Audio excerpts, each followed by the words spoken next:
I'll just open up with a statement. Very fortunate to win the game. We knew coming in it was a good team, that they put a lot of pressure on you on the offensive end by driving the basketball.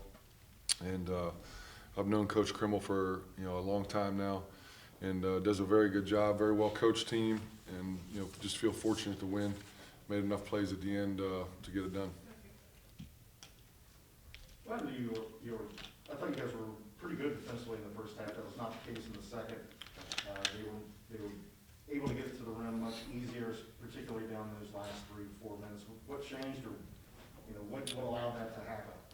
Yeah, I think it started that minute 18 when we're up 18 in the first half, and they closed a 7-0 run. And we knew at halftime, I didn't feel good. I would have felt better with an 18 to 22 point lead. But the momentum, you always want to close a half well, start a half well, and we did not, start the second half or end the first half very well.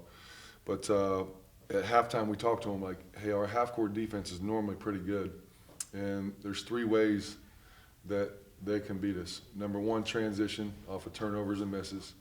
Number 2, just putting their head down and driving the basketball, which is what they did, and that's kind of what they do. And the third thing is offensive rebounds, where they just shoot it and go get it. And I thought we did a really good job, with the third, not the first 2.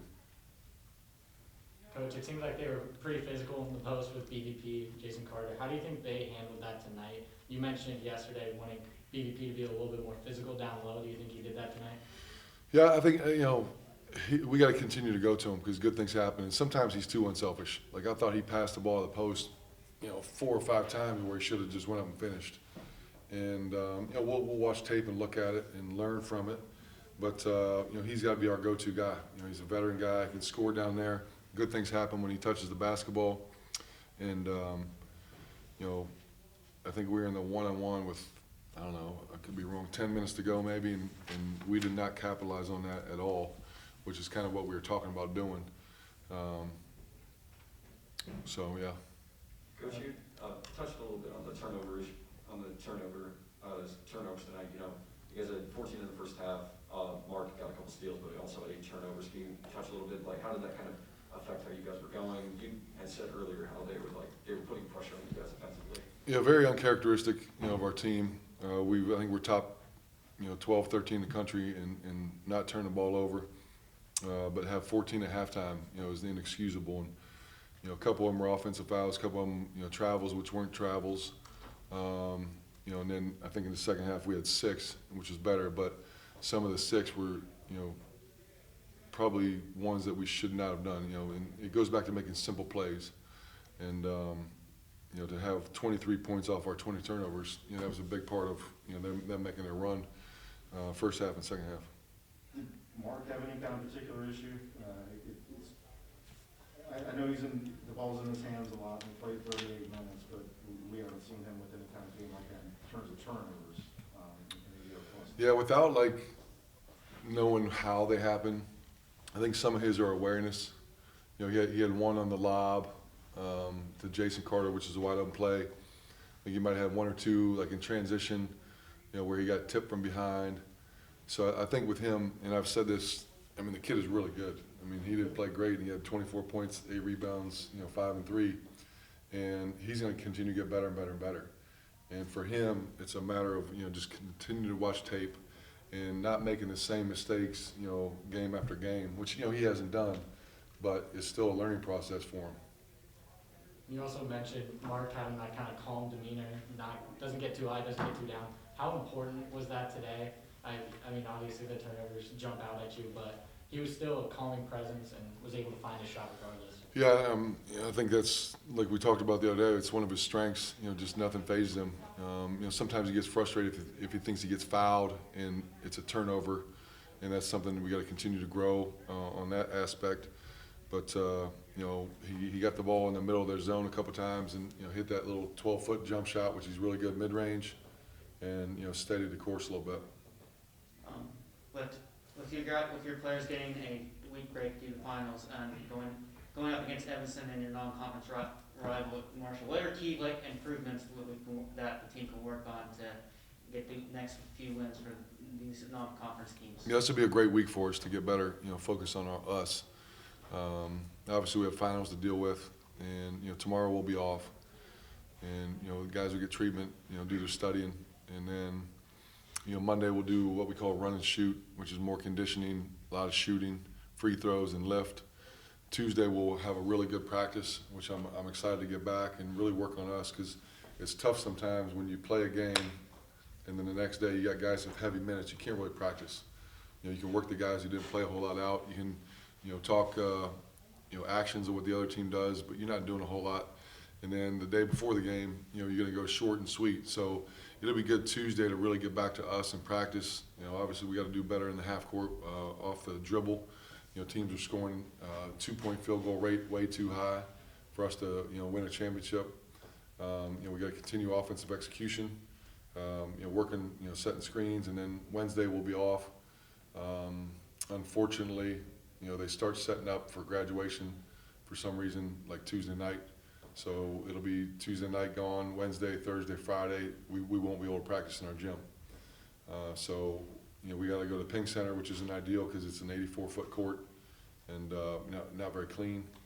But we'll give them off on Wednesday. Then we'll practice Thursday over at Ping, and then we'll probably try to find a legit gym to use on Friday in Columbus somewhere before we fly down to Stetson to play on Saturday.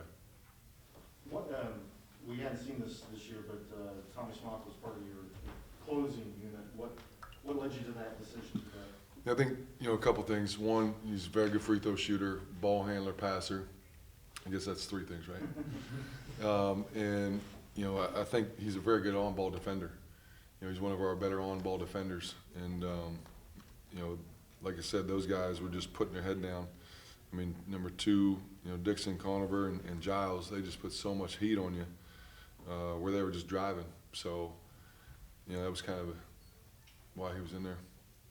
And then, Coach, big minutes from a lot of bench guys, Schmock, Towns, and Clayton. Talk a little bit about how they stepped up for you guys when Roderick and a couple other guys were in foul trouble. Yeah, those guys were really good. I mean, AJ was 1 for 4 over 3, but he had a couple really big blocks.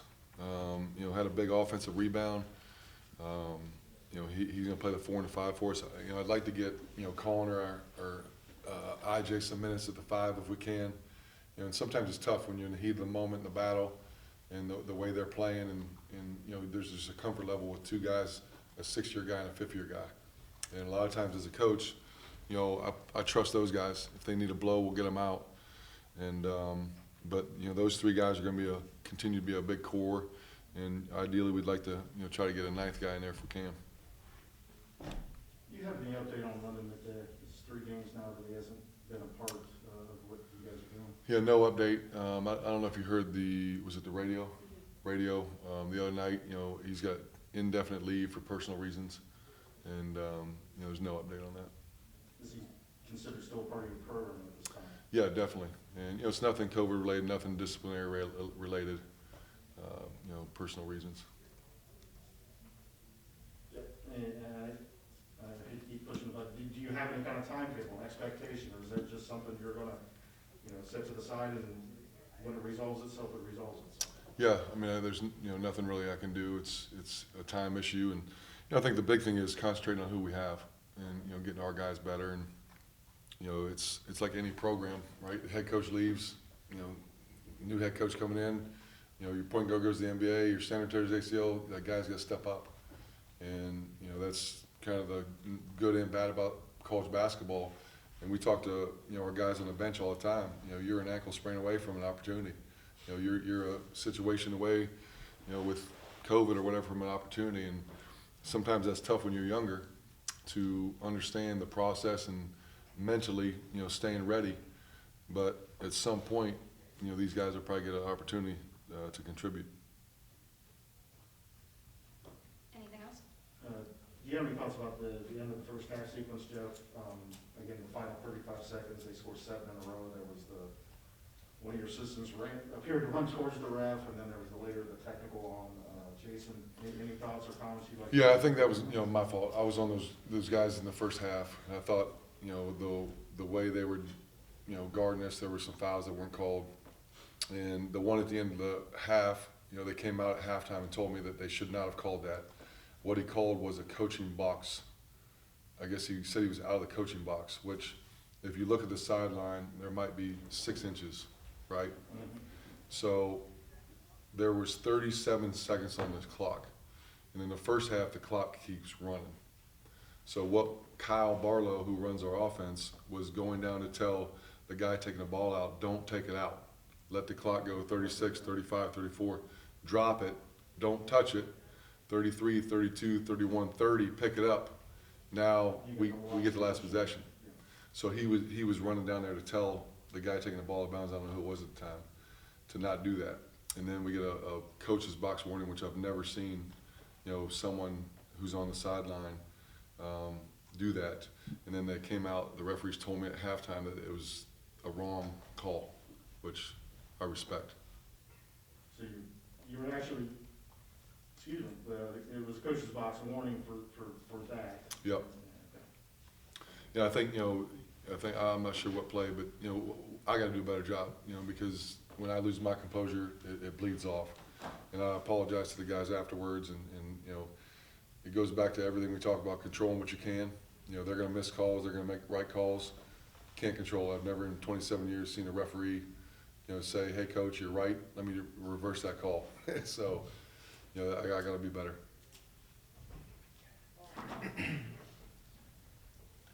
Hey, Miles, you guys were up 12 with, I wrote it down here, 4 minutes to go, 4:50 to go. What changed down the stretch? What did they do, or what did you guys not do to kind of wrap this one up before the end? We didn't execute on defense. They did a good job of getting to the rim, which they're doing a good job of doing the whole game. And kind of towards the end, they really made an emphasis on getting to the basket and getting easy points like that. And we just got lazy on our help defense and our transition and stuff like that. And they were able to cut the lead back down to, I think, 3 or even closer to It that. was one. Yeah, like one, yep. Frenetic sequence there at the end. Mark, could you walk us through that defensive possession there? You guys inbound the ball, there's a turnover, and then it's just like everyone running at the rim at the same time. What are you guys trying to do in that Right. kind of spot? In that type of situation, we're trying not to foul and put them on the line. So we just go straight up, and then after he missed, we just got to find a body and box out, and we got to come up with that 50-50 ball, which we did, and that's how we won the game at the end.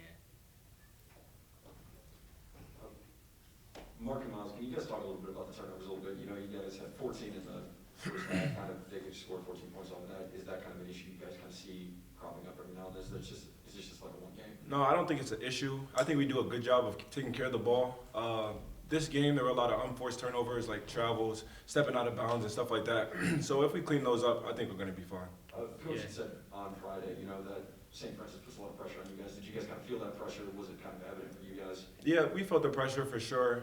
They did a good job playing defense, sliding their feet, but we have some good guards on our team, good forwards who can all take care of the ball and dribble the ball and relieve pressure from us too.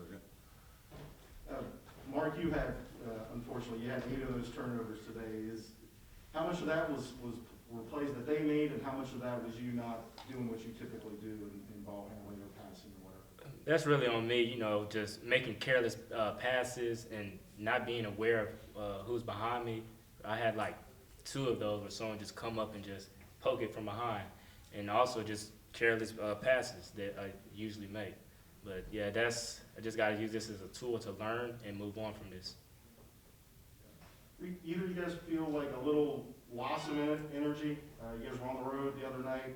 It was kind of a marquee game for you guys. Didn't play out the way you wanted it to, and now you have to come back and gear up Saturday. Did you feel like you didn't start the game or didn't play with as much energy as you typically do? No, if anything, had more energy. We feel like we had more energy coming off LSU. Unfortunately, we lost, so this was kind of like a bounce back game for us. We were up for it, ready. We had a short warm up, which no excuses. Guys got after it in the warm ups. We got a good sweat going, and we took the floor. We had a good game. Any thoughts on that, Mark? Yes, I agree with him. I agree. The reason why they were so close in the game, me personally, was the turnovers. That's what caused them to play so close. It also seemed like they were pretty physical on the defensive end. A lot of you guys got in foul trouble. It seemed like the bench stepped up in a big way. Talk about their contribution to that. Yeah. Tommy, for sure, that I can remember off rep, he came in, made some big shots, had some big defensive plays. He really plays good defense, so he made a big contribution off the bench. Yeah. Yeah, also AJ Clayton, freshman, he came in down the stretch when JC was out, and those were big key minutes for him. And also Sam Towns, he stepped up today. So we all know we guys have like a week off for winter break. What's your guys' strategy going from week break going into Stinson? What's your guys' mindset going into the next few games? Just keep it going, really. We have some big games coming up, crucial games going into conference play, so we're just looking to get some momentum going into conference play and just win as many games as we can. Do you guys kind of feel like you need a game like this, you know, a close game, you know, kind of exposes some of the weak parts of the game that you guys can kind of sharpen your stick on? We try to play every game like it's our last game, or every game like we're playing like the LA Lakers or something like that. So we just try to have the same mindset going into every game, take care of the ball, pay close attention to the game film and the paper going into the game. I forget what the paper is called. The scouting report. Yeah, the scouting report. So just paying close attention to that and just playing our game, playing Ohio basketball. We're going to be good in the future. Yeah, and good teams, they always find a way to win, like we did tonight. You know, if things wasn't going our way in the second half, and we just, Coach always say, bend, don't break, and that's what we did. For either guy, both guys, did the sequence at the end of the first half with the technical and the inflamed tensions and a bunch of points, did that kind of reset or knock you guys out of rhythm? No, we all talk about adversity in the locker room, and that was like an adversity moment. They went on a little run. Guys were chirping at the ref. Unfortunately, we got a technical foul. They hit some free throws. We had a kind of a foul at the end where they pump faked and got into them. 3 free throws right there. So it was just adversity. All our guys came back together, came in the huddle. At halftime, we just came together, talked about what we needed to do, and we took the floor in the second half. And then Mark, it seems like you have a knack for coming up with a big shot and finding your own shot in key moments. Talk a little bit about your feel in those moments and how you're able to create space and knock down the shots. That's my teammates. You know, they trust me, and with trust, you can that gives you the confidence to knock down an open shot or make up a shot. Anything else? For you guys being leaders of this team, how is this going to help develop the next people coming up from after this game performance tonight? I'm sorry? What was this performance tonight going to impact for development for the next players coming up? Like, this is just a next man up mentality, you know. Like we said, Tommy made up and stepped up and made some big plays in the first half and the second half. Like AJ Clayton, Sam Towns, like we're just gonna build off those plays, build off those second and third efforts, and just keep going forward. We're just gonna get better as a team. Right, and our bench, they were a key part of this win. They really were.